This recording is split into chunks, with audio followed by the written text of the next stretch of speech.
যতক্ষণ না আমরা জাস্টিস পাচ্ছি আমরা তো এই লড়াই ছাড়ব না। আরজিকর কাণ্ডের প্রতিবাদে এবার টেলি সিরিয়ালের অভিনেতা অভিনেত্রীরা ইন্দ্রপুরী স্টুডিও থেকে দেশপ্রিয় পার্ক পর্যন্ত মিছিল করে নির্যাতিতার বিচারের দাবি তুলেছেন কনিনিকা, রাহুল, জয়জিৎ, অঞ্জনা, ভাস্বররা। কারো হাতে পোস্টার, কারো গলায় বুকে ঝুলছে প্ল্যাকার্ড।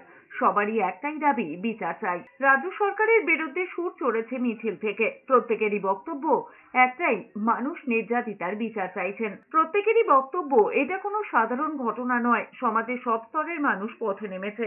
সময় লাগুক, কিন্তু এই ঘৃণ্য অপরাধের পেছনে কারা রয়েছে তাদেরকে সামনে আনতে হবে। যতক্ষণ না পর্যন্ত আসল অপরাধীরা প্রকাশ্যে আসছে ততক্ষণ আন্দোলন চলবে। তিলোত্তমার লড়াই নয়, আর মনুষ্যত্ববোধের লড়াই, প্রত্যেক মানুষের লড়াই। তাই তিলোত্তমাকে বিচার দিতেই হবে। তাকে যদি কালকে রাত্রি 10টায় কল টাইম দেয়, আমি কি বলবো শুটিং এ আসবো না? জীবন চলবে কি করে, সংসার চালাবো কি করে? তাই আমি বলবো শুধু সবকিছু কি রাতেই হয়? রাতেই ইনসিকিউর আমরা দিনের বেলা নই, তাহলে কি বাড়িতে বসবো? বাড়ির বউরা কি সিকিউর আছে? আমাদের ডিমান্ড একটাই, আমাদের বিচার চাই।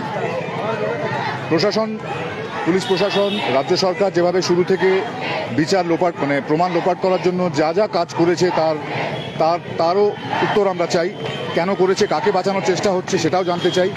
বিচার যতদিন না পাওয়া যাবে এই জন আন্দোলন চলতেই থাকবে বলে আমার ধারণা। Justice delayed is justice denied. বিচার দেরিতে পাওয়া মানে সেটা না পাওয়ারই সমান। বাড়ির মেয়ে বউ মায়েরা সেফ হয়ে থাকে, তাদের জন্য আমাদের পথে নামতে হলো। এরকম দিন আসবে আমরা তো কখনো ভাবিনি যে আমাদের পথে নেমে প্রতিবাদ করতে হবে। শুধু আমাদের মানে কি, গোটা পশ্চিমবঙ্গ বলবো না, গোটা বিশ্ব বলবো, তারা সবাই আজকে পথে নেমেছে।